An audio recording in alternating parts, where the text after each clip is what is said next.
Hello everyone, welcome back to fun and chill. और आज के इस वीडियो में मैं लेकर आई हूँ आपके लिए एक न्यू वेब सीरीज़ का एक्सप्लेनेशन जिसका नाम है 1000 बेबीज़। जी हाँ, ये एक हॉरर मिस्ट्री जॉनरा की मूवी है। उम्मीद है आप लोगों को बहुत पसंद आएगी। इस सीरीज़ में आपको काफ़ी थ्रिल और सस्पेंस भी फील होगा। So without wasting any time आज के इस कमाल की वीडियो को स्टार्ट करते हैं। सीरीज़ की स्टार्टिंग होती है 2010 के मुंडकेम कोट्टयम के सीन से, जिसको हम सुबह सुबह देखते हैं एक पेपर वाले को, जो कि जंगल के बीचों बीच एक घर में पेपर देने के लिए आया होता है। वो पेपर घर में फेंकने के बाद लौटने ही वाला था कि उसे सीढ़ी सरकने की आवाज़ आती है। और जब वह घर के अंदर झांकता है तो वह देखता है एक बूढ़ी औरत को, जो कि दिखने में बहुत डरावनी लग रही थी। वो एक सीढ़ी को एक कमरे की तरफ खिसका रही थी। यह देखने के बाद यह आदमी बहुत घबरा जाता है और उसी टाइम में वो बूढ़ी औरत उसकी तरफ देखती है और वो जल्द से जल्द उधर से गाड़ी लेकर भाग जाता है। फिर हम उस बूढ़ी औरत को देखते हैं जो कि कमरे के अंदर जाती है, जिस कमरे की दीवार में कुछ ना कुछ तो लिखा हुआ होता है। वो उस सीढ़ी के ऊपर जाकर बैठ जाती है और अपने पैर को हिलाती रहती है। ये सिनेरियो देखने में बहुत ही डरावना लग रहा था। फिर उसी दिन सुबह हम देखते हैं कि एक आदमी पेड़ के पल्प से रस निकाल रहा होता है। तभी उस घर के अंदर से एक चीखने की आवाज़ आती है, जिसे सुनने के बाद वो डर जाता है और बोलता है, बुढ़िया ने फिर से डरा दिया। फिर हम देखते हैं कुछ बच्चों को जो कि उस जंगल में ही हाइड एंड सीक खेल रहे होते हैं।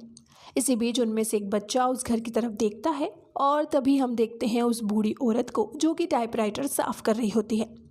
फिर इस बूढ़ी औरत की नज़र उन बच्चों पर जाती है। उसे देखते ही सारे बच्चे भागने लगते हैं और फिर वो जंगल में चेक करने के लिए जाती है। जंगल में चेक करने के बाद जब वह लौटती है तब मानो एक अलौकिक चीज़ उसके आसपास होती है और पूरे जंगल में मानो कुछ थम सा गया है। अचानक से हवाएं चलने लगती है और जब वो बूढ़ी औरत मुड़ के देखती है तो वो ये नोटिस करती है कि पूरे जंगल में छोटे छोटे बच्चों के झूले, जिसके अंदर बच्चे भी थे, वो झूल रहे होते हैं और साथ ही उसे बहुत भयानक से बच्चे की रोने की आवाज़ आ रही है। वो अपने दोनों कानों को बंद कर लेती है और ज़ोर ज़ोर से चीखने लगती है और सब कुछ चुप करने के लिए बोलती है। फिर हम देखते हैं उस बूढ़ी औरत के लड़के को, जिसे वो बोलती है कि मुझे मारकर ला के दो, मेरे मारकर बिल्कुल ख़त्म हो चुके हैं। तब उसका बेटा बोलता है, मैं अभी ठीक करके देता हूँ माँ, और रात में जब मैं मार्केट जाऊँगा तब मैं ले आऊँगा। वो अपनी माँ के मार्कर को ठीक करके देता है। वो बोलता है, रात में जब मैं बाहर जाऊँगा मैं आपके लिए पूरा खाना बना के रखूँगा, आप खाना खा लीजिएगा। वो अपनी माँ का बहुत ख्याल रखता है, माँ की हर बात सुनता है, उनकी पूरी टेक केयर करता है। मारकर ठीक करने के बाद वो अपनी माँ को मारकर दे देता है। उसकी माँ अपने कमरे में जाती है और फिर हम देखते हैं कि दीवार में वो कुछ नोट्स बनाती है और हर एक नोट्स में किसी का नाम, एज, साल लिख के एक एक करके बॉक्स बना के वो रखी हुई है। इसी के साथ हम दीवार में ये भी नोटिस करते हैं कि पूरी दीवार पर बहुत सारे लोगों के नाम लिखे हुए थे। फिर हम देखते हैं कि उसका लड़का एक ब्लड सेंटर में काम करता है, जहाँ पर वो लेबोरेटरी में लोगों की ब्लड कलेक्ट करता है और उसके डिजीज़ वगैरह वो डॉक्टर से प्रिस्क्राइब करके उनको बता देता है। फिर उस दिन रात में हम देखते हैं कि उसकी माँ कमरे में अकेली थी, लड़का तो बाहर चला गया था।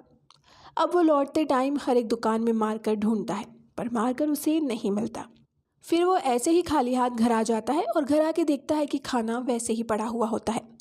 उसके आते ही उसकी माँ उससे पहला क्वेश्चन पूछती है कि मेरे मार्कर किधर है? तुमने जो पेन सुबह ठीक करके दिया था उसमें इंक खत्म हो चुकी है, मैं कुछ लिख नहीं पा रही। तब उसका लड़का बोलता है, ठीक है, मैं फिर से ठीक करके दे देता हूँ, अभी दुकान में नहीं है, उन्होंने बोला कि कल ला के देंगे, आप बस एक रात रुक जाइए। और फिर से वो पेन को ठीक करने की कोशिश करता है और इंक भरने की कोशिश करता है, पर इंक भी बोतल में खाली हो चुकी थी। ये देखने के बाद मानो उसकी माँ को गुस्सा आ जाता है, वो ज़ोर ज़ोर से चीखने लगती है। वो अपने कमरे में जाने के बाद रोने लगती है, मानो कुछ आवाज़ निकालने लगती है। ये सब कुछ देखते हुए वो लड़का तुरंत घर से बाहर चला जाता है और अपनी बाइक लेके हर एक दुकान में मारकर ढूंढता रहता है। बहुत ढूंढने के बाद उसे एक दुकान में मारकर मिलता है और फाइनली वो मारकर लेने के बाद तुरंत अपने घर में आता है। वो देखता है कि उसकी माँ उसी कमरे में कोने में एकदम डरी सहमी बैठी हुई है। तभी वो जाता है और अपनी माँ को मार कर देता है। उसकी माँ मारकर देखने के बाद बहुत ही खुश हो जाती है और उसको कमरे से बाहर निकाल देती है और फिर से वो लिखना शुरू करती है। उसकी माँ दीवार में जो लिख रही होती है वो पहले से ही एक डायरी में लिखा हुआ होता है। उस डायरी के लेख को ही वो दीवार में उतार रही थी। फिर अगले दिन सुबह हम देखते हैं कि उसकी माँ उसकी फैमिली फ़ोटोज़ को बाहर बैठ के देख रही होती है। लड़का फिर नींद से जागता है, अपनी माँ को बाय बोलता है और ऑफिस के लिए निकल जाता है। फिर से उसकी माँ उसी कमरे में जाती है और फिर से लिखना शुरू करती है। लिखने के बाद हम देखते हैं कि कुछ बच्चों के चीखने की आवाज़ उसके कानों में आ रही होती है फिर वो टाइपराइटर में बैठती है, कुछ 2 लेटर टाइप करती है और दोनों को अलग अलग लिफाफे में बंद करती है और उसको सील कर देती है। फिर हम देखते हैं वो बूढ़ी औरत अपने पड़ोसन के घर में जाती है और उसको जोशी करके उसको पुकारती है। वो आदमी भी इसे सारा आंटी कह के पुकारता है। वो आदमी जब बाहर आता है तो उसे सारा बोलती है, मुझे रात में पोर्क और बीफ तुम लेके दे सकते हो मार्केट से, और उसे कुछ पैसे भी दे देती है। वो खुशी खुशी बोल देता है, ठीक है, आपको कैसा चाहिए, फ्राई चाहिए या नॉर्मल कुक वाला चाहिए। वो बोलती है कोई भी चलेगा। फिर हमको रात में दिखाया जाता है कि उसका लड़का घर आता है और उसके सामने वो सब खाना परोसती है। आज वो अच्छे से सज धज के बैठी हुई थी। उसका लड़का बहुत अच्छे तरीके से खाना खाता है और अपनी माँ को थैंक यू बोलता है। तब उसकी माँ पूछती है, बेटा तुझे ये नहीं लगता कि मैं पागल हूँ? मैं ऐसी हरकतें करती हूँ, दीवारों में कुछ कुछ लिखती हूँ, लोग मुझे पागल करते हैं, मुझसे रिपीट लोग मुझे पागल कहते हैं, मुझसे डरते हैं। उसका लड़का मुस्कुराता है और ये बोलता है, नहीं माँ, आप पागल नहीं हो। अगर आप पागल होती तो आप इतना अच्छा खाना कैसे बनाती? उसे लग रहा था कि ये सारी प्रिपरेशन उसकी माँ ने ही की है। फिर वो बोलती है, मुझे तुझे कुछ सच बताना है। अगर ये सुनने के बाद भी तुझे लगे कि मैं पागल नहीं हूँ तो मैं मानूंगी कि मैंने जो कुछ भी किया मैंने ठीक किया। वो बोलता है, हाँ माँ बताइए ना, क्या बताना चाहते हैं? अब पहले तो उसकी माँ उससे माफ़ी मांगती है। वो बोलती है, मैंने आज तक तुझे बाहर जाने नहीं दिया। मैंने जो चाहा तेरे लिए ठीक है वही तुझको मैंने बनने दिया या बना दिया। तुझ में बहुत पोटेंशियल था, तो लाइफ में बहुत कुछ बन सकता है, पर मैं चाहती थी कि तू मेरे साथ रहे हमेशा। तब उसका लड़का बोलता है, माँ ये सब रहने दो ना, मैंने तो यह लाइफ को मान लिया है और आपके साथ मैं बहुत खुश हूँ। फिर उसकी माँ बोलना शुरू करती है, और जब वो बोलना शुरू करती है और अपने कानों में वो हाथ देती है तो मानो सब कुछ थम सा गया था। उसके लड़के की आंखों की पुतलियाँ धीरे धीरे बड़ी होने लगी थी। ये सब कुछ सुनकर मानो वो शॉक था और सुन्न हो चुका था। वो कुछ बोल नहीं पा रहा था, पर सारा एक के बाद एक वर्ड बोले जा रही थी। ये सब सुनने के बाद उसका लड़का पागल हो जाता है। वो सीधा उस कमरे की तरफ भागता है जिस कमरे में उसकी माँ ने हर दीवार में कुछ न कुछ लिख के रखा था। उसमें से मानो कुछ तो वो ढूंढ रहा होता है और फाइनली उसे कुछ मिल जाता है। मिलने के बाद वो रोता पिलखता रहता है। फिर भागते हुए वो कमरे में आता है और अपनी माँ को ज़ोर से टेबल पे हिट करता है और उसकी माँ नीचे गिर जाती है। उनके माथे से खून निकल रहा था, पर फिर भी वो हंस रही होती है, बिल्कुल किसी भयानक चुड़ैल की तरह। फिर हम उस लड़के को देखते हैं जो अपनी माँ को उधर गिराने के बाद सीधे अपनी माँ के कमरे में जाता है। वहाँ जाने के बाद उधर से कुछ बुक्स और नोट्स वो उठा लेता है। फिर सीधा हम देखते हैं उसकी माँ को जो कि आईसीयू में भर्ती हुई थी। उसके सर में पट्टी बंधी हुई थी और डॉक्टर उनसे पूछ रहे थे कि आपको कैसा फील हो रहा है, आपको कुछ चाहिए? तब डॉक्टर से वो 2 मांग करती है कि मुझे एक लॉयर चाहिए और एक पुलिस इंस्पेक्टर जो कि हमारे क्षेत्र का हो।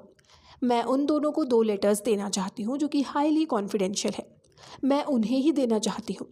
फिर हम देखते हैं कि डॉक्टर उनके कहे मुताबिक एक लॉयर और एक इंस्पेक्टर को बुलाते हैं और ये बोलते हैं कि ये बहुत स्ट्रॉन्ग केस है और वो वुमेन भी बहुत ही स्ट्रॉन्ग है, इसीलिए मैंने सोचा हो सकता है कुछ कॉन्फिडेंशियल हो, आपको बताना चाहिए, इसीलिए मैंने आप लोगों को बुला लिया। फिर वो दोनों मिलते हैं सारा से, और सारा मिलने के बाद बोलती है कि मैं सीढ़ी से गिर गई थी इसलिए मुझे चोट आ गई, पर मैं चाहती हूँ कि ये 2 लेटर्स आपके पास रहें। लॉयर को वो लेटर देते हुए बोलती है कि ये लेटर आप मजिस्ट्रेट तक पहुँचाएंगे, और जो दूसरा लेटर वो इंस्पेक्टर को देती है। फिर वो दोनों उधर से बाहर निकल जाते हैं। जोशी ने ही सारा को भर्ती किया था, तो जोशी से वो लोग पूछताछ करते हैं कि इनके घर में कौन कौन है। जोशी बोलता है पति से ये बहुत पहले टाइम से अलग रह रही है, सिर्फ उनका एक लड़का रह रहा है, पर अभी वो भी मिसिंग है। फिर हम देखते हैं पुलिस इंस्पेक्टर को जो थाने लौटते टाइम उस लेटर को गाड़ी में ही पढ़ता है, और पढ़ने के बाद मानो वो भी शॉक हो जाता है। थाने के अंदर जाके वो स्मोक करता है और अपने हायर अथॉरिटी के एक ऑफिसर से मिलता है। फिर उस लेटर को वो हायर अथॉरिटी के ऑफिसर को देता है, जिसे पढ़ने के बाद वो भी शॉक हो जाता है। फिर वो ऑफिसर बोलता है सारा ओसेफ हॉस्पिटल में नर्स हुआ करती थी। फिर उसके बाद सारी कहानी उसे बताता है। ये सुनने के बाद वो हायर अथॉरिटी के ऑफिसर बोलते हैं वो लेटर मजिस्ट्रेट तक ना पहुँचे, पर तब तक हम देखते हैं कि वो लॉयर जाता है और मजिस्ट्रेट को वो लेटर दे देता है। उतनी देर में ये 2 पुलिस ऑफिसर उधर जाते हैं और लॉयर के जाने के बाद वो मजिस्ट्रेट से बात करते हैं। फिर मजिस्ट्रेट वो लेटर को पढ़ते हैं। अब इस राज के बारे में सिर्फ इन तीनों को पता था, और ये तीनों बोलते हैं कि सर ये बाहर ना आए। तो वो बोलते हैं ठीक है, आप लोग एक कमेटी गठन करो और इसके बारे में आप लोग तहकीकात करो, इसके बारे में पूछताछ करो, पर ये न्यूज़ अगर बाहर आई तो ये सिस्टम का फेलियर है, इससे पूरा लॉ एंड ऑर्डर बिगड़ जाएगा हमारी जगह का।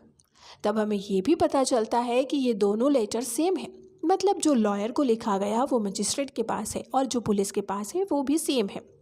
ये लेटर और कुछ भी नहीं बल्कि है एक कन्फेशन जो कि सारा का है। पर यह कन्फेशन पढ़ने के बाद पुलिस और मजिस्ट्रेट के पैरों तले ज़मीन खिसक चुकी थी, उनके माथे पे भी पसीना आ चुका था। फिर हम देखते हैं कि इंस्पेक्टर क्रॉस चेक करने के लिए सारा के घर में जाते हैं और घर में जाने के बाद वो सारा का लिखा देखते हैं जो कि दीवार में लिखा हुआ है। फिर वो अपने सीनियर को फ़ोन करके बोलता है कि सारा ने जो भी कन्फेशन में लिखा है वो सब कुछ सच है। फिर हमें दिखाया जाता है उससे 12 साल बाद की घटना को, जहाँ पर हम उन तीनों लोगों को देखते हैं, जहाँ पर वो मजिस्ट्रेट भी मौजूद होता है और वो 2 पुलिस ऑफिसर भी। वो दोनों आपस में बात कर रहे होते हैं और ये बोलते हैं कि इंस्पेक्टर अजी को इस केस के बारे में कैसे पता चला। एनसी मर्डर केस की तहकीकात करते हुए वो सारा वाले केस में पहुंच चुका है, पर बिबिन को भी ढूंढना है, तब से उसका लड़का मिसिंग है। अगर हम उससे छुपाते हैं तो बिबिन को हम नहीं ढूंढ सकते। तब सारे लोग मिलकर डिसाइड करते हैं कि इंस्पेक्टर अजी को वो लोग बता देंगे कि असलियत में उन लेटर्स में क्या था। फिर हम देखते हैं 1 हफ्ते पहले की घटना, जहां पर हम देखते हैं एनसी जो कि एक सुपरस्टार होती है, उसकी डेड बॉडी उसकी ही गाड़ी के अंदर मिली है। इस वजह से सारे फैन पागल हो चुके हैं कि उनके फेवरेट सुपरस्टार को उन्होंने खो दिया। फिर हम देखते हैं कि उनके सारे चाहने वाले आए थे, इसी के साथ एमएलए साहब भी आए थे और उसी के साथ बैठा हुआ था उनका पति जिसका नाम है एसके। उसके साथ एमएलए बात करते हैं और बोलते हैं तुम थोड़ा शांत रहो, हम पता लगा लेंगे कि ये सब कुछ कैसे हुआ। एनसी का पति एसके एक बड़ा राइटर था, उसके लगातार 8 फिल्म हिट हो चुकी थी। पति पत्नी का दाम्पत्य जीवन बहुत अच्छे से चल रहा था, ये तो दर्शकों को पता था। पर मलयालम इंडस्ट्री की जानी मानी हस्ती एनसी की मौत होने की वजह से सारे लोग सदमे में चले गए थे। सारे फैन बोलने लगे कि पोस्टमार्टम नहीं होगा, हम अपने स्टार की बॉडी की चीरफाड़ नहीं करने देंगे, उन्हें सीधा उनके घर भेजा जाए। वो इतनी बड़ी सुपरस्टार है और उनकी मौत हो गई, प्रशासन इतना रिस्क नहीं ले सकता, उनको पता करना था कि इसके पीछे कौन है। तो जब उन्होंने तहकीकात करना शुरू किया और पोस्टमार्टम किया, तब उनको पता चला कि उनके ऊपर हमला हुआ है और इतनी सफाई से हुआ है कि किसी को पता न चले कि किलर कौन था। असल में किलर को पता था कि फैन पोस्टमार्टम नहीं करने देंगे, इसलिए बहुत ब्रूटली तरीके से मर्डर नहीं किया गया। उसको एग्जैक्ट लोकेशन पता थी कि हार्ट में किस जगह छेद करने से कितना खून निकलेगा और एनसी नहीं बचेगी। फिर हम देखते हैं कि इस केस को इंस्पेक्टर अजी को सौंप दिया जाता है। ये केस बहुत हाई प्रोफाइल है, इसलिए फॉरेंसिक टीम को भी बोला जाता है कि अच्छे से पोस्टमार्टम करके रिपोर्ट सबमिट करें। फिर हम देखते हैं इंस्पेक्टर अजी को, जो कि सबसे पूछताछ करते हैं, क्रू मेंबर से लेकर प्रोड्यूसर तक, जिसके साथ एनसी लेटेस्ट काम कर रही होती है। पर उनको कहीं पर भी कोई सुराग नहीं मिल रहा था। फिर जिसने पहली बार एनसी की बॉडी को देखा था उससे भी पूछताछ की जाती है और एनसी के मेकअप आर्टिस्ट से भी, क्योंकि यही सबसे करीब होती है एक आर्टिस्ट के। उससे जब पूछताछ की जाती है तो वो बताती है कि उनके और उनके पति के बीच बहुत टाइम से झगड़ा चल रहा था। मैं तब उनका मेकअप वगैरह करती थी, इसीलिए मुझे भी बाहर कर दिया जाता था। फिर भी मुझे कुछ कुछ पता चला, इसीलिए वो मैंने आपको बताया, पर मेरा नाम बाहर नहीं आना चाहिए क्योंकि मुझे भी इंडस्ट्री में काम करना है। फिर इंस्पेक्टर एमएलए साहब से भी पूछताछ करने के लिए जाते हैं और एसके के बिहेवियर और उसकी पत्नी के बिहेवियर के बारे में भी पूछते हैं। एमएलए साहब बोलते हैं मैं इन दोनों को करीब से जानता हूँ, पर एनसी थोड़ा नकचड़ी किस्म की थी, उसको जल्दी गुस्सा आ जाता था और एसके का तब हिट चल रहा था, इसीलिए वो भी थोड़ा बददिमाग हो चुका था। वो चाहता था कि उसकी नेक्स्ट सारी मूवीज़ ही हिट हो, पर इंडस्ट्री में ऐसा नहीं होता। फिर पुलिस सीधा जाती है एसके के घर में और एसके से पूछताछ करना शुरू कर देती है। वो बोलते हैं हमको पता चल चुका है कि तुम्हारे और तुम्हारे पत्नी के बीच झगड़ा हो गया था। एसके तब इस बात को नॉर्मल लेता है और बोलता है कौन से पति पत्नी में झगड़े नहीं होते, और फिल्म इंडस्ट्री में तो और ज़्यादा ही होते हैं। फिर हम देखते हैं कि एक और कांस्टेबल इंस्पेक्टर को बुलाता है और बोलता है कि एसके की गाड़ी में हमको एक डमी बॉडी मिली है। वो एक प्लास्टिक की डॉल होती है जो कि एक लड़की की थी और उसके सेम एग्जैक्ट लोकेशन पे वैसे ही कट थे जो कि एनसी के बॉडी में आए थे। पोस्टमार्टम डॉक्टर बोलता है कि इस डॉल के ऊपर पहले बहुत बार प्रैक्टिस की गई है, फिर एग्जैक्ट लोकेशन पे एनसी को मारा गया है। फिर हम देखते हैं कि शक के बिहाफ पे और बॉडी के ऊपर मिले फिंगरप्रिंट जो कि एसके के ही थे, इसीलिए उसे कस्टडी में लिया जाता है। फिर इंस्पेक्टर अजी एसके से सीधा सवाल करते हैं ये सब कुछ कैसे हुआ, तुमने अपनी पत्नी को क्यों मारा, ये सब कुछ पूछने लगते हैं। फिर एसके धीरे धीरे बोलना शुरू करता है वो बताता है कि जब आर्ट मूवी उसकी सक्सेस हो गई, मैं फिर बार में जाता था। मेरा यही पैटर्न रहता था कि बार में जाके हर एक लोगों की स्टोरी को सुनता था, उनके लाइफ की स्टोरीज़ को सुनता था और उसमें से एक कहानी ढूंढने की कोशिश करता था। मैं लोगों को फ्री के बियर और चखना वगैरह भी खिलाता था। आपको मैं ये भी बता दूं कि मेरी पत्नी भी दूध की धुली हुई नहीं थी। वो भी अपने एक को एक्टर के साथ अफेयर कर रही थी। मैंने उसके पीछे डिटेक्टिव लगाया था। उसने मुझे टाइम टू टाइम उसके हर एक चैट का, हर एक जगह घूमने के फ़ोटोज़ वगैरह भी सेंड किए थे। और तभी के दिनों उससे मेरा झगड़ा भी हुआ करता था। पर मैंने कभी भी उसे नहीं बोला कि मुझे उसके बारे में सब कुछ पता है। हर टाइम वो ही मुझे धमकी देती थी कि वो मुझे छोड़ देगी। फिर एक दिन जब मैं पब में गया और लोगों को दारू पिलाने लगा और लोगों से कहानी सुनता गया, उस दिन मुझे उधर एक जवान लड़का मिला जो कि खुद मुझे पहचान गया और उसने आके मेरे फिल्म के नाम बोलकर मेरी तारीफ़ की। उस लड़के का नाम बिबिन था और उस लड़के ने मुझे अपनी कहानी भी बताई जो कुछ कुछ मेरी ही कहानी की तरह सिमिलर थी। उसकी वाइफ भी उसे धोखा दे रही थी। उसने मुझे अपना पूरा प्लान बताया कि कैसे वो अपनी वाइफ को मारेगा। मुझे भी उसके साथ बात करने में बहुत मज़ा आ रहा था और मुझे धीरे धीरे ये भी पता चला कि वो सच बोल रहा है, वो ये ज़रूर करेगा। और उसने मेरे लिए एक डॉल खरीदी और मुझे बताया कि किस लोकेशन पे एग्जैक्ट मारने से वो मर जाएगी। सर, मेरे दिमाग में भी मानो कोई जुनून छा गया।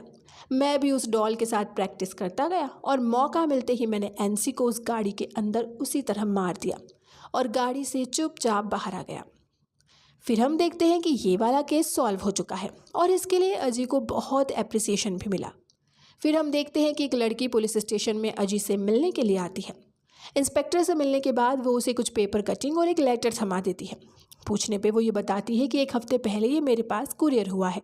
जब ये सेलिब्रिटी मर्डर हुआ तब जो नाम इधर लिखे हुए हैं उस सेम नाम के साथ और फैमिली डिटेल्स के साथ मुझे एक हफ्ते पहले कुरियर हुआ था, तो मुझे ये सही लगा कि मैं यह आपको दे दूँ।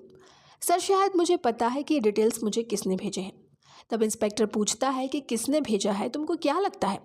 वो लड़की बोलती है, बहुत साल पहले मैं कुट्टयम में काम करती थी एक लेबोरेटरी में, जहाँ पर मेरे साथ एक लड़का भी काम करता था जिसका नाम था बिपिन।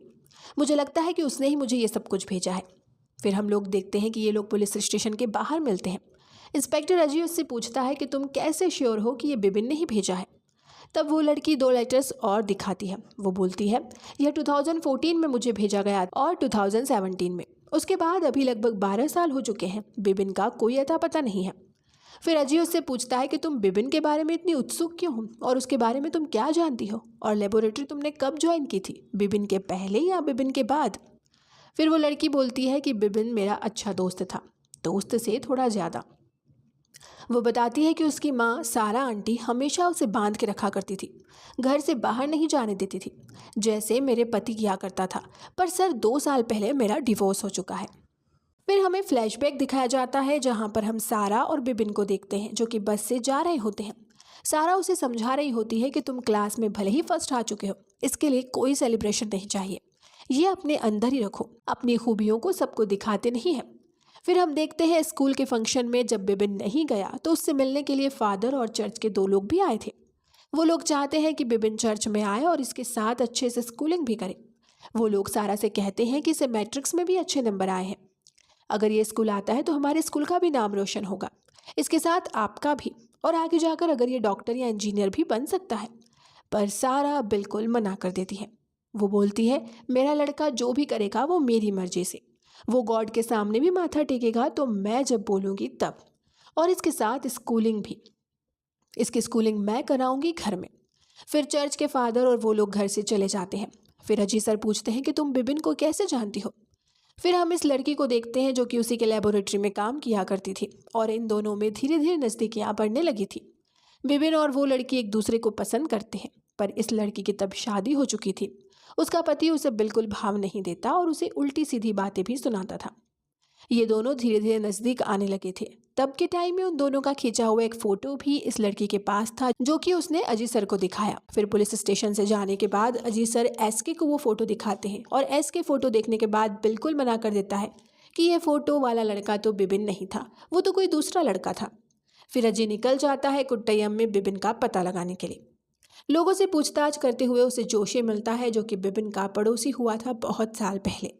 वो बिपिन के घर तक लेके चला जाता है और बताता है कि ये सारा आंटी का घर था और सारा आंटी की मौत के 3 साल बाद बिपिन ने मुझे कांटेक्ट किया इस घर को बेचने के लिए। मैंने जो दाम बोला उस दाम में वो राजी हो गया। आज ये घर मेरी वाइफ का है। फिर हम देखते हैं कि अजय उस घर के अंदर जाता है उसी कमरे में, पर उस कमरे में आज कलर हो चुका था।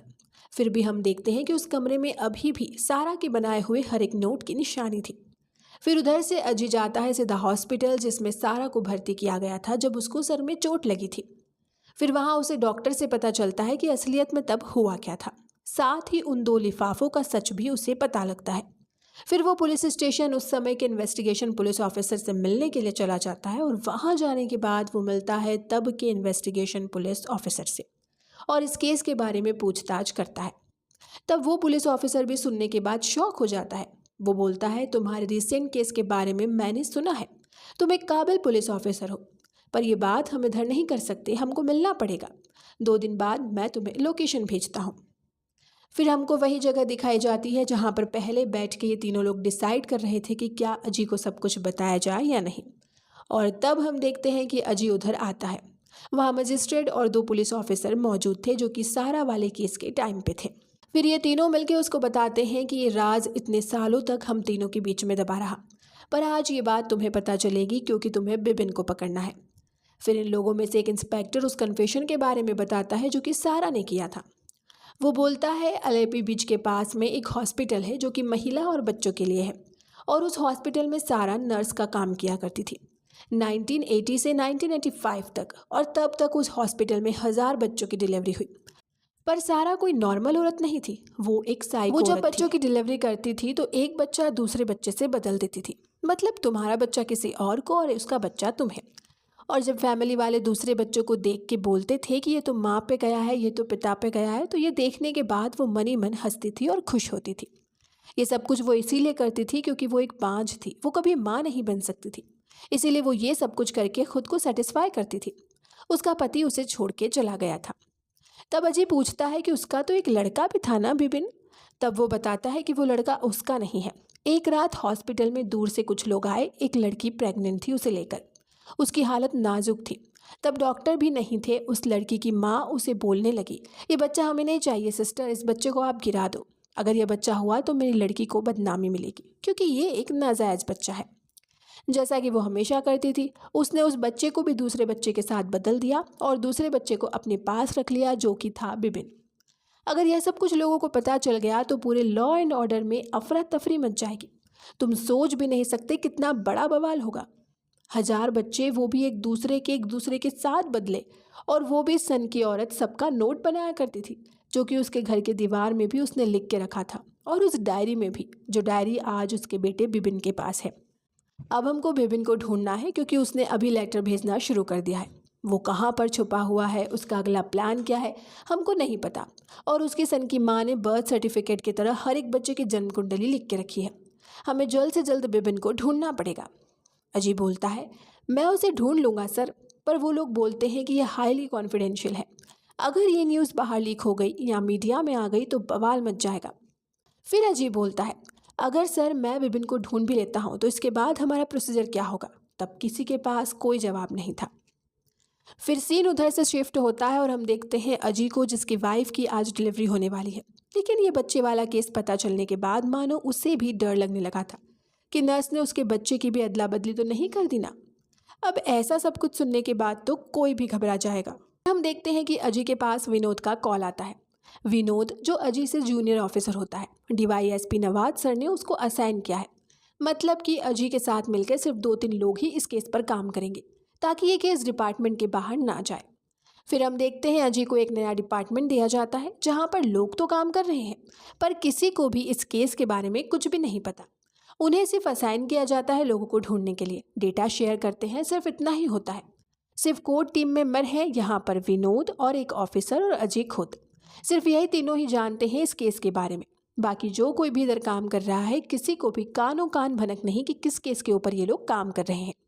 फिर ये लोग इस केस के ऊपर काम शुरू करते हैं। उनके पास जो भी लेटर्स थे, जो भी डेटा था, जो कि सारा की डायरी में था, उस रूम का भी पूरा डेटा उन्होंने छानना शुरू किया। तब विनोद बोलता है, सर मैंने इसमें एक पैटर्न नोटिस किया है। आपको पता होगा जो बिबिन की गर्लफ्रेंड थी, मतलब मर्लिन, उसके पास लेटर जाते थे और लेटर जाने के बाद ही उसको पता चलता था। जैसे एनसी वाले केस में उसने आपको लेटर दिया और उस लेटर के एक हफ्ते बाद ही एनसी की मौत हो गई, जिस दिन एनसी का बर्थडे था। पर उसके पति एसके ने मना कर दिया कि वो विपिन नहीं है।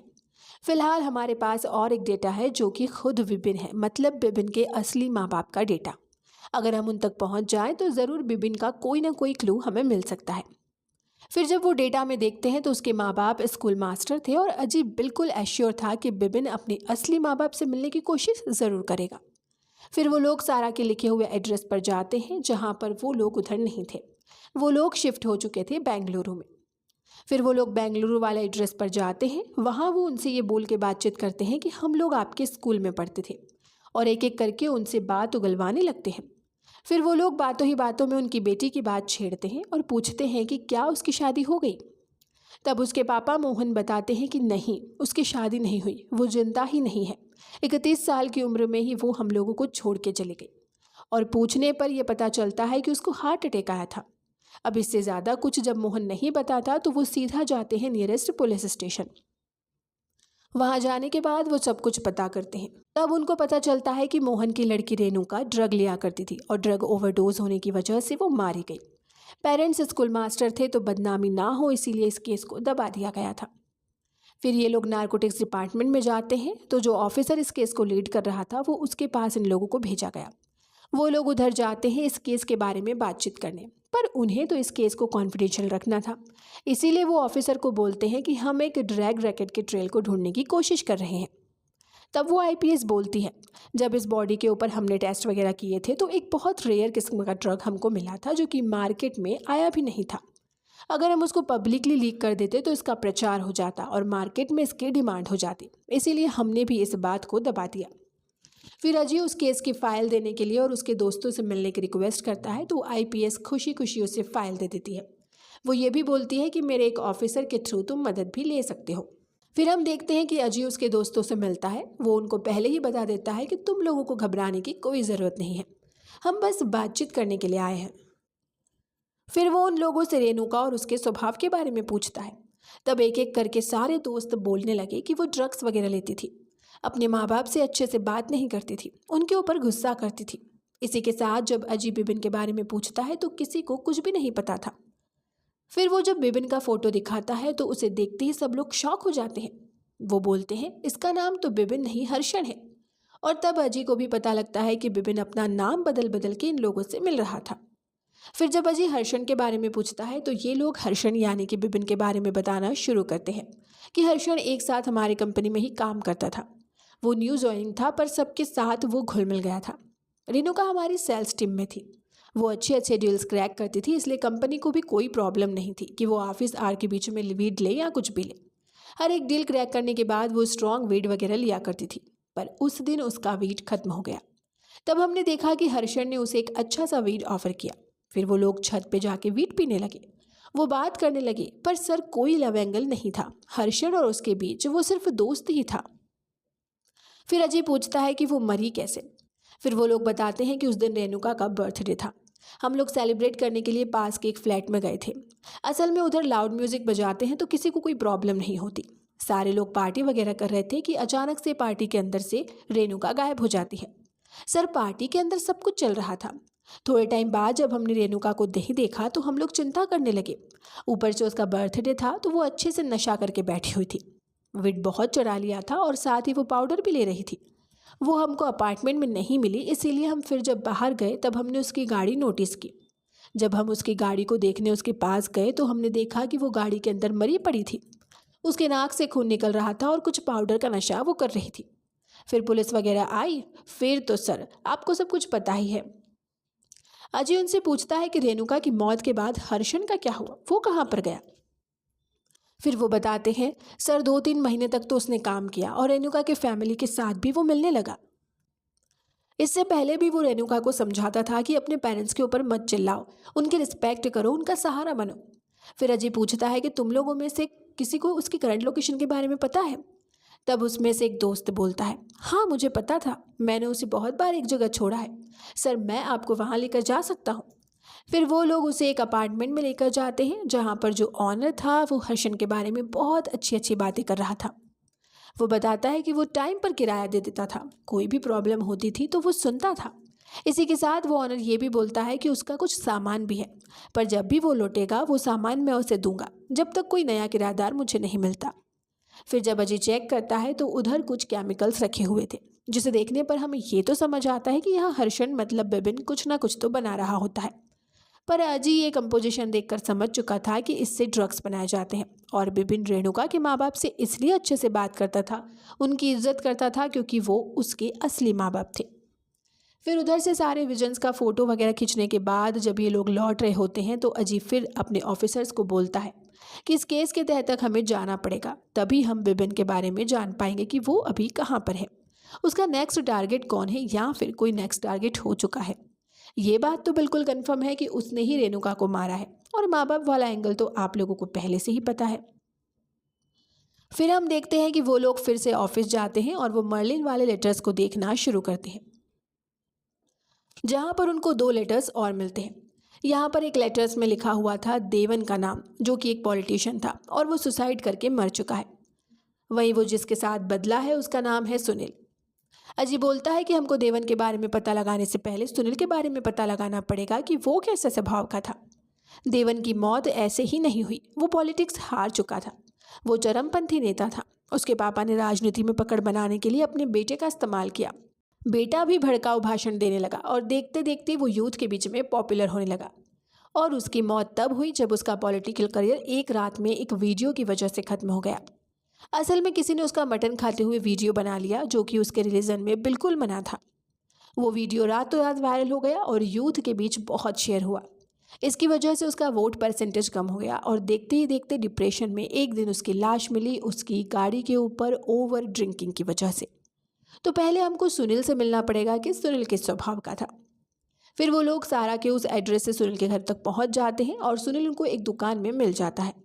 फिर वो सुनील से बिबिन के बारे में पूछताछ करते हैं, लेकिन उसे तो बिबिन के बारे में कुछ पता ही नहीं। लेकिन जब वो उसे बिबिन का फोटो दिखाते हैं तो वो पहचान जाता है। वो बोलता है, इसका नाम बिबिन नहीं है, यह तो मेरा दोस्त है, और अपनी फैमिली के साथ भी उसका फोटो दिखाता है।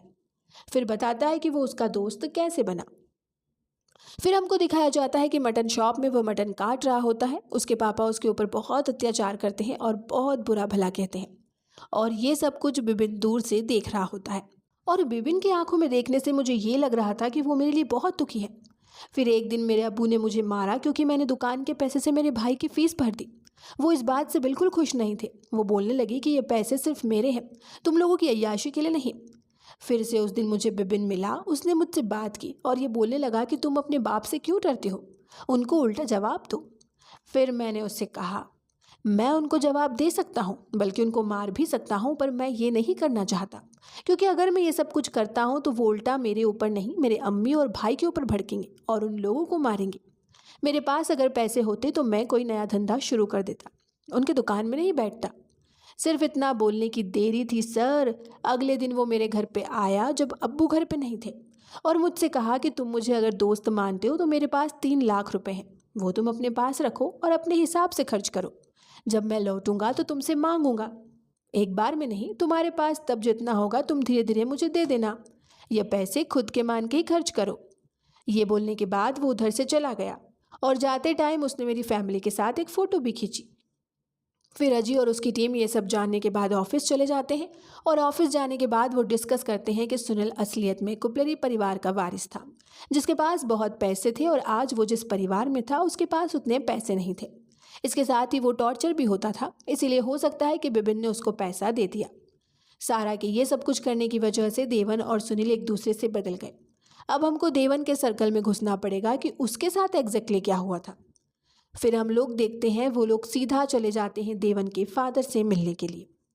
देवन के फादर अभी एक लाइब्रेरी में काम करते हैं, उन्होंने पॉलिटिक्स से संन्यास ले लिया। उनसे बात करने के बाद उनको पता चलता है कि देवन तो पहले ही हाथ से निकल चुका था, वो पॉलिटिक्स में बहुत आगे बढ़ना चाहता था। फिर उसके फादर से उन्हें देवन के सहायक मतलब राइट हैंड का पता मिलता है, जिससे मिलने के लिए अजय और उसकी टीम चले जाते हैं। फिर हम देखते हैं कि उससे पूछताछ में वो बताता है कि देवन मेरे भाई जैसे थे। जब अजय बिबिन के बारे में पूछता है तो उसको कुछ भी नहीं पता, लेकिन एज यूजुअल जब उसको फोटो दिखाया तो वो तुरंत पहचान गया, क्योंकि फिर से बिबिन ने अपना नाम बदल लिया था। बोलने लगा कि ये तो रायसम अली और उनके परिवार थे। उसने सुनील के परिवार को अपना परिवार बताया जब लास्ट टाइम उसने फ़ोटो खींची थी। फिर हम फ्लैशबैक में देखते हैं जहाँ पर हम देवन को देखते हैं जो कि भड़काऊ भाषण दे रहा होता है और उसका खास आदमी मतलब यह दोस्त उसके साथ ही होता है। वो पूरा मैनेजमेंट कर रहा था। भाषण खत्म होने के बाद उनके पास एक फ़ोन आता है जिसे सुनने के बाद देवन और उसके लोग एक लोकेशन पे जाते हैं। जहाँ पर जाने के बाद हम लोग देखते हैं कि उन्होंने 2 लड़कों को मार के बिठा रखा था और 2 लड़कियों को उन्होंने ठेके पर बिठा रखा था। उनकी गलती सिर्फ ये थी कि वो लोग फ़ोटो खींचने के लिए इधर आए थे, वो भी छोटे छोटे कपड़े पहन के, मतलब कि संस्कृति के खिलाफ। ये सब कुछ देवन बहुत मानता है। वो चाहता है कि सब लोग संस्कृति के साथ ही चले, कोई भी संस्कृति के खिलाफ न जाए। और ऐसे लोगों का वो वीडियो ज़रूर बना लेता है। उन लोगों को भी समझाने के बाद, धमकाने के बाद वो वीडियो बना लेता है और बोलता है इसे यूथ ग्रुप में डाल देना कि देवन ने ये काम किया है, इससे यूथ के बीच में मैं पॉपुलर रहूँगा। फिर हम नोटिस करते हैं कि देवन जब उधर से लौट रहा होता है तो वहाँ हम बिबिन को देखते हैं जो कि रायसम अली के नाम से अपना परिचय दे रहा होता है। वो देवन के खास आदमी के साथ कुछ तो बातचीत करता है। एंड फिर हम देखते हैं देवन का वही दोस्त जो कि देवन को आकर समझा रहा होता है कि हमारे वोटिंग परसेंटेज और बढ़ जाएंगे और अब तो तुम ज़रूर जीतोगे क्योंकि मेरे पास एक ऐसा बंदा आया है जो हमारी किस्मत की चाबी है। फिर वो बताना शुरू करता है कि रायसम अली एक मुस्लिम फैमिली से बिलोंग करता है। उसके फादर बहुत दारू पीते हैं। दारू पी के एक दिन मस्जिद के मौलवी को उसने मारा था, इसीलिए उसके पूरे परिवार को कौम निकाला किया गया। उसकी बहन की भी शादी थी पर मस्जिद के खिलाफ जाने की वजह से उसकी बहन की भी शादी नहीं हुई। उसकी बहन ने शर्म की वजह से फांसी लगा ली। माँ भी खटिया में गूंगे की तरह पड़ी रहती है। वो सब कुछ होने के बाद उसके बाप का भी कोई अता पता नहीं। अब वो चाहता है कि वो धर्म परिवर्तन करे। देवन भाई, आप समझ सकते हो, अगर ये सब कुछ भाषण उसने स्टेज पे दिया और बोला कि देवन की वजह से मैं अपना धर्म परिवर्तन कर रहा हूँ, देवन के भाषण की वजह से, और देवन ने जैसे हमारी संस्कृति को बचाने के लिए जो कुछ भी किया, इसीलिए मैं धर्म परिवर्तन कर रहा हूँ, तो यूथ में कितना अच्छा मोटिवेशन आएगा। आप ज़रूर जीतेंगे। देवन को लगा कि उसको जैकपॉट लग चुका है। फिर वो रायसम अली को बुलाता है, मतलब कि बिबिन को। उसको बुलाने के बाद फिर से वो ब्रेन वॉश करता है कि मैं तुम्हारे साथ हूँ, मैं तुम्हारा भाई हूँ, अब से तुम मेरे साथ रहोगे। धर्म परिवर्तन करने के बाद मैं तुम्हारी लाइफ पूरी चेंज कर दूंगा, वगैरह वगैरह, जो कि नेता लोग हमेशा करते भी हैं। फिर हम देखते हैं रायसम अली मतलब बिबिन उसके साथ रहता था। वो उसके साथ काम में इधर उधर घूमा करता था और यह बात पार्टी में किसी के कान में ना जाए, यह खास इंस्ट्रक्शन था। फिर हमको दिखाया जाता है कि देवन के गेस्ट हाउस के पीछे जंगल एरिया में पार्टी चल रही होती है, जिस दिन देवन का बर्थडे होता है। सारे कार्यकर्ता खाना वाना खा रहे होते हैं। देवन बोलता है कि आने वाले दिन आप लोगों के लिए बहुत सुनहरे होने वाले हैं क्योंकि आपका लीडर अब नेता बनने वाला है। आप लोगों को अब कोई चिंता नहीं है। इसके साथ थोड़ा भाषण देते हैं और अपने लोगों को मोटिवेट करते हैं। फिर रायसम अली और अपने दोस्त के साथ वो कमरे के अंदर चले जाते हैं। उन्हें रायसम अली को तो अपने साथ ही रखना था, मतलब कि बिबिन को, क्योंकि वो उसका हुक्म का इक्का था। देवन अपने दोस्त के साथ सब कुछ डिस्कस कर रहा होता है कि उसके बर्थडे के लिए वो लोग पेड़ पौधे कहाँ लगाएंगे, क्या कुछ करेंगे, स्कूल में जाके खाना वाना बांटेंगे, ये सब कुछ बातचीत चल रही होती है। और इस वक्त देवन बहुत पिया हुआ भी होता है। तब देवन बोलता है कि अरे कुछ खाने के लिए ले आओ, नशा थोड़ा चढ़ रहा है। तब उसका दोस्त रायसम अली को बोलता है देवन भाई के लिए खाने के लिए सामान लाओ। फिर हम देखते हैं कि एक छोटे से हॉट पॉट के अंदर उसको मटन दिया जाता है जो कि उसके धर्म में और उसकी पार्टी में बिल्कुल निषेध था। फिर भी देवन उसे बहुत खूबी से खाता है और कोई ना कोई तो इसका वीडियो बना रहा होता है। अगले दिन सुबह जब वह पेड़ पौधे लगाने के लिए जा रहे होते हैं तब यह वीडियो पूरे ग्रुप में, पूरे सोशल मीडिया में वायरल हो जाता है। उस कमरे के अंदर 3 लोग थे, एक बिबिन, दूसरा उसका दोस्त और खुद देवन। पर तीनों ही इस वीडियो में रिकॉर्ड हुए हैं, तो बिबिन के ऊपर शक जाए ऐसा तो हो ही नहीं सकता। फिर क्या था, उसका पॉलिटिकल करियर धीरे धीरे गिरने लगा। हर जगह नेगेटिव बातें होने लगी, हैशटैग बनने लगे, वोट में जीतने की परसेंटेज भी कम होने लगी। फिर हम देखते हैं देवन, कलमेश मतलब उसका दोस्त, और बिबिन एक साथ मिलते हैं, जहाँ पर देवन उनके सामने दुख जाहिर करता है। वो बोलता है मैं जीना नहीं चाहता, इतने टाइम से बनाया हुआ पॉलिटिकल करियर एक झटके में खत्म हो गया, एक वीडियो की वजह से। किसी ना किसी ने तो ज़रूर मुझे धोखा दिया है। तब बिबिन सामने आता है और बोलता है ये दोष मैं पूरा अपने ऊपर ले लूँगा, मैं बोल दूंगा कि गलती से मैंने ये खिला दिया, आपको तो पता ही नहीं था। देवन का ट्रस्ट उसके ऊपर और भी बिल्ड हो जाता है। वो उन दोनों को रुकने के लिए बोलता है और एक दारू की बोतल लेके बोलता है मुझे थोड़ा घूमना है, और गाड़ी लेके वो निकल जाता है थोड़ा माइंड फ्रेश करने के लिए, जहाँ से वो फिर कभी वापस नहीं लौटता। मतलब कि अगले दिन सुबह सब लोगों को मिलती है देवन की लाश उसकी ही गाड़ी के अंदर। फिर हम प्रेजेंट डे में वापस आते हैं, जहाँ पर अजीब बोल रहा होता है कि उसकी मौत इतनी सिंपल नहीं थी। दारू के अंदर पुलिस को पेस्टिसाइड भी मिले थे, और जो पेस्टिसाइड कहाँ से आए उसकी रिपोर्ट कहीं पर भी नहीं थी। उसको बिबिन ने ही मारा है। तब वो ऑफिसर बोलता है कि सर वो कैसे हो सकता है, क्योंकि वो तो कल्पेश के साथ ही था। तभी अजीब बोलता है कि ये एक आदमी नहीं है, ये अकेला बिबिन नहीं है, शायद इसकी कोई मदद कर रहा है। फिर से हम अजय और उसकी टीम को देखते हैं, जो कि एसके से मिलने के लिए आई थी। वो उसको बाहर बुलाते हैं और कहते हैं कि तुम्हारे फ़ोन में कुछ अननोन नंबर से मैसेज आए थे कि तुम्हारी पत्नी किसी न किसी के साथ लव अफेयर में है। उसके फ़ोटोज़ और चैट्स भी हमको मिले हैं। फिर हमको फ्लैशबैक दिखाया जाता है, जब एसके के पास वो लव मैसेजेस आए थे तो एसके को इनसिक्योरिटी होने लगी थी। वो अपनी पत्नी का फ़ोन भी चेक करता है, पर वो पासवर्ड प्रोटेक्टेड था। उसकी पत्नी उसे पकड़ लेती है और उसे पकड़ लेने के बाद उसे अनाप शनाप बोलती है। इसी के साथ उसे नामर्द भी बोलती है कि अपनी पत्नी के ऊपर तुम्हारा इतना भी ट्रस्ट नहीं कि तुम उसका फ़ोन चेक कर रहे हो। दूसरी जगह एसके ये भी बोलता है कि बिबिन ने मुझे बोला मेरी भी पत्नी ऐसे ही करती थी, मुझे भी चीट करती थी, उसके लिए मौत ही एक सज़ा है। मेरे माइंड में तो मानो सर ये बात चलने लगी थी। वो बर्थडे के टाइम भी मुझे ये बोलती थी मेरे बर्थडे के लिए कोई सेलिब्रेशन मत करो, मैं मेरे को एक्टर के साथ ही रात में डिनर करूँगी। वो मुझे भाव ही नहीं देती थी, अच्छे से बात तक नहीं करती थी।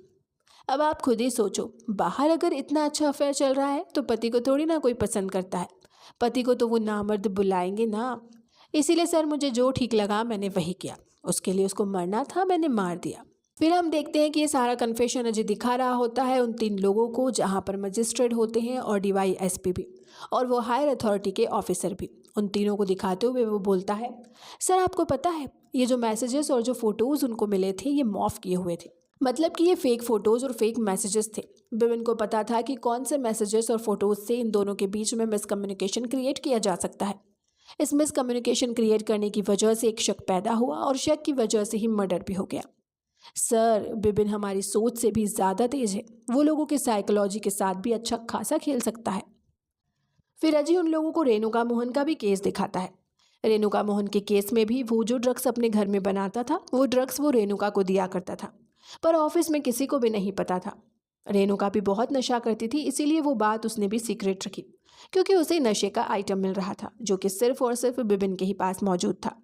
वो नशे का सामान वो खुद अपने घर के अंदर बनाता था। He is a genius man. और जिस दिन रेणुका मरी थी उस दिन भी उसने उसको पाउडर दिया था, और उस पाउडर के नशे की वजह से वो मारी गई। उस दिन पाउडर में उसने ओवरडोज मिला दिया था, और बिबिन को पता था वो ज़रूर वो डोज लेगी, और वही हुआ। उसने कार में जाकर अकेले वो डोज लिया और इस वजह से वो मारी गई। यह उसने अपने पर्सनल इंटरेस्ट की वजह से किया, क्योंकि उसके माँ बाप को यह लड़की बहुत तंग करती थी।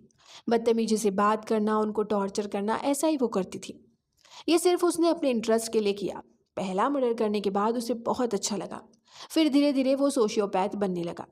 उसे ऐसे लगा जैसे वो ही लोगों को सजा देगा। फिर सारा ने जो 1000 बच्चे अदला बदली किए थे उसमें से वो ढूंढने लगा कि किसको वो सजा दे सकता है। फिर नेक्स्ट नंबर आया देवन कुपलरी का।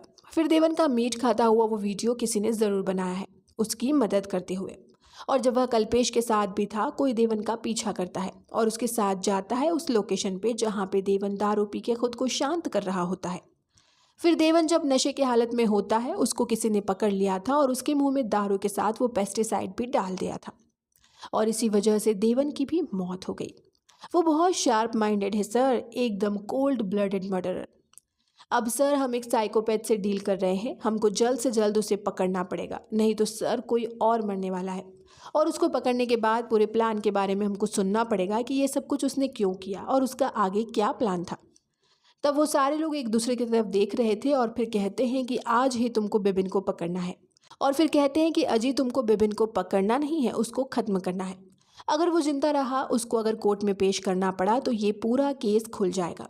1000 बेबी अदला बदली हो चुके थे, तुम समझ नहीं सकते लॉ एंड ऑर्डर कितना ख़राब हो जाएगा। पूरे सिस्टम के ऊपर सवाल उठेंगे, कुर्सियाँ गिर सकती है, ये रिस्क हम नहीं ले सकते। पर अजय मानो इसके लिए राजी नहीं था, फिर भी जब ऑर्डर था तो उसे मानना ही था। फिर से वो लोग बैठते हैं और प्लानिंग करते हैं कि कैसे बिबिन को पकड़ा जाए, क्योंकि वो अपने शिकार को कैसे चुनता है वो सिर्फ उसे ही पता है। वो मन ही मन किसी को दोषी मानता है। एनसी वाले केस को ही ले लीजिए। एनसी वाले केस में उनके दाम्पत्य जीवन में प्रॉब्लम थी, फिर भी उसने कैसे एनसी को दोषी माना और उसे मार डाला। फिर हम देखते हैं कि वो लोग बातचीत कर ही रहे होते हैं, तभी उनके डोर में एक चिट्ठी आती है जो कि अजय के लिए थी। वो चिट्ठी खोलने के बाद देखता है कि रेड मार्क के अंदर 2 नाम लिखे हुए थे, एज और डेट ऑफ बर्थ वगैरह के साथ। अजय फिर हैरान हो जाता है कि ये डेटा इधर कैसे आया, मतलब ये डाटा भेजा है बिबिन ने, यानी कि उसको इन्वेस्टिगेशन के बारे में सब कुछ पता है कि इन्वेस्टिगेशन चल रही है। फिर वो अपने दोनों ऑफिसर को बोलता है कि ये बात बाहर कैसे लीक हुई। उनके ऊपर चिल्लाता है, पर वो लोग बोल देते हैं, सर हमको इस बारे में कुछ भी नहीं पता। तब अजय बोलता है, ये हमसे 2 कदम आगे है, उसको पहले से ही सब कुछ पता है और वो अब हम लोगों को टारगेट दे रहा है कि इन दोनों में से किसी एक को वो ज़रूर मारेगा। तभी हम देखते हैं कि अजय के पास मर्लिन की तरफ से एक कॉल आता है। वो बोलती है, बिबिन ने मुझे एक और लेटर भेजा है जहाँ पर 2 लोगों के नाम है। अजय फिर उससे मिलने के लिए चला जाता है और उससे पूछता है कि ये चिट्ठी तुमको कब रिसीव हुई। वो बोलती है कि मैं घर से बाहर गई थी 15 मिनट के लिए, तब मैंने देखा कि घर के सामने ये चिट्ठी रखी हुई थी। लेटर के अंदर देखते ही मैं समझ गई थी कि ये बिबिन ने भेजा है। फिर साइड के कार वॉश वाले फैक्ट्री में वो लोग जाते हैं और उधर अजय बोलता है, मुझे सीसीटीवी देखना है। फिर सीसीटीवी में वो देखता है कि एक ब्लू स्कूटी में कोई लाल हुडी पहना आदमी गाड़ी चला रहा होता है, पर उसका फेस कवर था। उसी के साथ वो इंटेलिजेंस टीम में भी देखने की कोशिश करता है कि किसने वो चिट्ठी उन तक पहुंचाई थी। उसने भी सेम कपड़े पहने हुए थे, मतलब वो कोरियर वाला है जो कि हेडक्वार्टर में वो चिट्ठी लेकर आया था। फिर मर्लिन से वो पूछते हैं कि क्या ये बिबिन है, पर बॉडी लैंग्वेज से मर्लिन बोलती है कि नहीं, ये बिबिन नहीं है। हम देखते हैं कि मर्लिन के उधर से लौट आने के बाद वो डीवाईएसपी से मिलती है और बोलती है, सर हमारे पास 2 लेटर आए थे जो कि एक मलिन को मिला है और एक मुझे। एक का नाम सुनील और एक का नाम कलील जिब्राल है। मैं इन दोनों को ही बचाना चाहता हूँ। मैं चाहता हूँ कि वो उन दोनों को कुछ भी ना कर पाए, नहीं तो हमारा फेलियर है। डीवाईएसपी बोलते हैं, ठीक है तुम जाओ और उसको रोकने की कोशिश करो, पर अल्टीमेटम तुमको क्या करना है तुम्हें पता है। पहले ये लोग जाते हैं सुनील के घर और सुनील के घर जाने के बाद उनको पता लगता है कि उसके पापा पहले मछुआरा हुआ करते थे। जहाँ वो बोलता है कि सर आज से 9 साल पहले बाढ़ आई थी और मेरा बेटा नाव के ऊपर ही सो रहा था। हम लोग घर में नहीं थे, बाढ़ आने की वजह से हम घर पे नहीं आ पाए। जब हम घर लौटे तो हमने देखा हमारा बेटा नाव के अंदर ही मरा पड़ा है। मतलब 9 साल पहले ही सुनील की मौत हो गई। अब बचा कलील जिब्राल।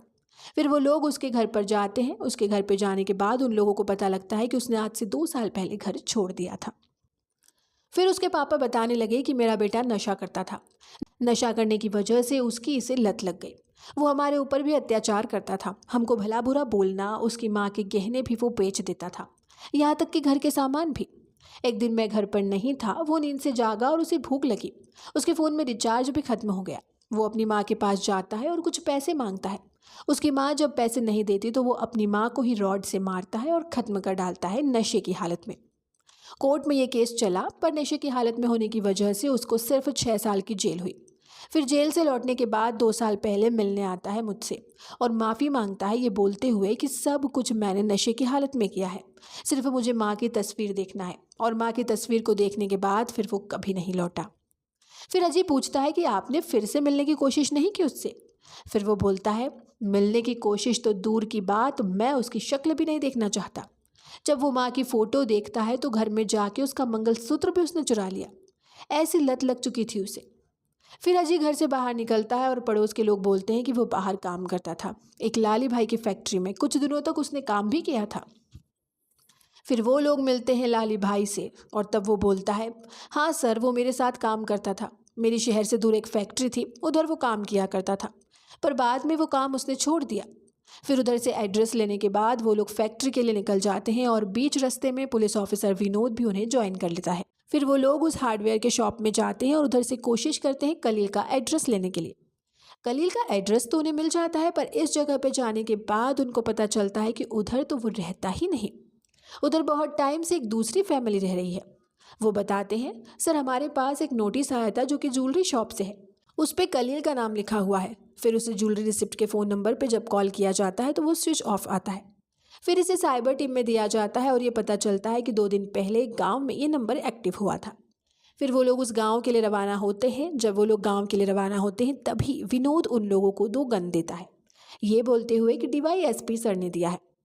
फिर वो लोग गांव के उस लोकेशन पर पहुंचते हैं जहां पर एक ढाबा है। वहां पर ढाबा का मालिक बोलता है कि हाँ सर, ये फ़ोन मेरे पास ही था, पर 2 दिन पहले एक आदमी इधर खाना खाने आया था, पर उसने कहा कि मेरे पास पैसा नहीं है, आप ये फ़ोन रख लीजिए। 2 दिन तक ये फ़ोन बंद था, फिर मैंने सोचा फ़ोन को ऑन करके जो कोई भी कॉल करेगा उससे पैसे मांग लूँगा और फ़ोन दे दूंगा। पर सर, मेरा एक हेल्पर उस आदमी से बात कर रहा था जो कि इस फ़ोन को लेके आया था। फिर उस हेल्पर को वो लोग गाड़ी में बिठाते हैं और इससे उस आदमी का एड्रेस पूछते हैं, जो कि उस लड़के को पता भी होता है। रास्ते में अजय सबको समझा देता है कि हमको गोली नहीं चलाना, हमको उसे अरेस्ट करना है और सब कुछ आगे का पूछना है। पर ये बात मानो विनोद को उतनी पसंद नहीं आई। वो सामने तो कुछ भी नहीं बोलता। फिर वो लोग उस लोकेशन में पहुंचते हैं जो कि बहुत ही सुनसान थी। एकदम जंगल के बीचों बीच खाली एरिया में एक घर होता है। फिर घर के अंदर से और कोई नहीं बल्कि बाहर निकलता है बिपिन, जो कि मुस्कुराता है। वो बोलता है, सर फाइनली आपने मुझे ढूंढ ही लिया। फिर वो बोलने लगता है कि फ्लैशबैक में क्या हुआ था, उसकी माँ मतलब सारा ने उसे क्या बोला था, जो कि उसकी बायोलॉजिकल मदर भी नहीं थी। बिपिन बोलता है, सर उस औरत को जिंदा रहने का कोई हक नहीं है, क्योंकि उसने इतना खराब किया है सबके साथ। और सर, मैंने जिन लोगों को मारा है उनको भी जीने का कोई हक नहीं है। समाज का मैंने उद्धार ही किया है। मानो उसे कोई रिग्रेट नहीं था। उसने जो कुछ भी किया उस बात पे उसे बहुत प्राउड था कि उसने ये सब कुछ किया है। अजय बोलता है, इंटरोगेशन रूम में तुमको सब बताना पड़ेगा कि तुम्हारा आगे क्या सोचना था, और जो 1000 बच्चे अदले बदले हैं उनमें से कौन कौन तुम्हारी मदद कर रहा है, क्योंकि कोई ना कोई तो है जो तुम्हारी मदद कर रहा है। उनमें से कौन कौन है ये मुझे जानना है। और फिर अजय विनोद को बोलता है कि विनोद, तुम जाके कमरा चेक करो। विनोद कमरा चेक करता है पर उसे कुछ नहीं मिलता। फिर इधर हम देखते हैं कि बिपिन बोलता है, ठीक है सर, आप मुझे अरेस्ट कर लीजिए, मैं कोर्ट में जाकर सब कुछ बोलूँगा, पर सर मुझे नहीं लगता कि आप मुझे अरेस्ट कर पाएंगे। तभी हम देखते हैं कि विनोद गन निकाल लेता है और वो सीधा शूट कर देता है बिपिन को। इस बात के ऊपर अजय को बहुत गुस्सा आता है, क्योंकि उसका ऑर्डर उसने नहीं माना। तब विनोद बोलता है, सर मैंने मेरा सुपीरियर का ऑर्डर माना, जो ठीक था मैंने वही किया। ये खबर कहीं भी बाहर लीक नहीं होनी चाहिए, नहीं तो अफरा तफरी मच जाएगी, तबाही हो जाएगी। तब अजय बोलता है, तुम समझे नहीं, वो यही चाहता था। उसी की तरह कितने सोच विचार के लोग हैं, हमको नहीं पता। उन 1000 बच्चों में से कितनों के साथ उसने कांटेक्ट किया, कितने लोग उसके साथ काम करते हैं, हमें नहीं पता। जो लोग उसके सोच विचार में सहमति देते हैं, वो लोग आज जिनके साथ हैं, जिनके परिवार की अदला बदली हो चुकी है, जो अपने करंट परिवार में खुश नहीं है, उनको बहला फुसला के वो अपने साथ कर लेता था। अब वो कौन लोग हैं हमें नहीं पता, सिर्फ विपिन को ही पता था, जो कि मास्टरमाइंड था, और उसको तुमने गोली मार दी। फिर हमको दिखाया जाता है एसके के साथ जो बिपिन मिला था उसे, जो कि वही बुक पढ़ रहा था और वही डायरी देख रहा होता है, जो कि असली वाले बिपिन ने सारा के उस रूम से छुड़ाई थी। उसी के साथ हम देखते हैं अजय के दूसरे एक ऑफिसर के पास भी एक मैसेज आता है, जहाँ पर कुछ तो लिखा होता है। वो फिर गाड़ी स्टॉप करता है और गन निकाल लेता है, और तभी हम देख पाते हैं सारा को फ्लैशबैक में, जिसके डायरी के ऊपर 1985 लिखा हुआ था और उसने उसे सीने से लगा रखा था। अब पता नहीं कि इसके साथ इस इंस्पेक्टर का क्या कनेक्शन है, और बहुत सारे सवालों के साथ फ्रेंड्स इस वेब सीरीज़ का यहीं पर एक्सप्लेनेशन खत्म होता है। तो उम्मीद है हमारा आज का एक्सप्लेनेशन आपको पसंद आया हो। ऐसी ही और वीडियोस के लिए सब्सक्राइब करें हमारे चैनल फन एंड चिल को। मिलते हैं आपसे एक और नई इंटरेस्टिंग वीडियो के साथ। Till then, good bye.